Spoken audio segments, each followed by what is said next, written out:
Buat cewek, buat cowok banyak. Lanjut kita sepil Nike Travis.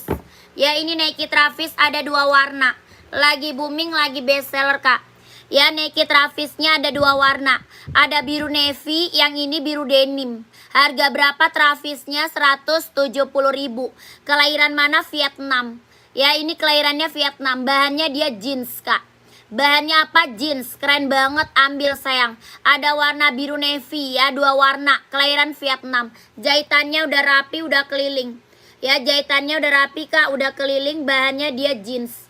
Ya, ini buat cowok, buat casual, Kak. Buat casual, buat pergi-pergi, buat jalan, ambil, Kak. Nike Travis kelahiran Vietnam. Bawa tapak karet, anti licin, anti slip, sudah emboss Nike. Ya, bawa tapaknya karet, Kak, anti licin, anti slip, sudah emboss Nike. Ini lagi best seller banget, Kak. Ya, ini lagi best seller, Kak. Buat cowok ambil sayang. Ini buat casual ya, buat pergi-pergi, buat jalan, buat OTD-an, buat kerja, mantap. Harganya berapa? 170.000.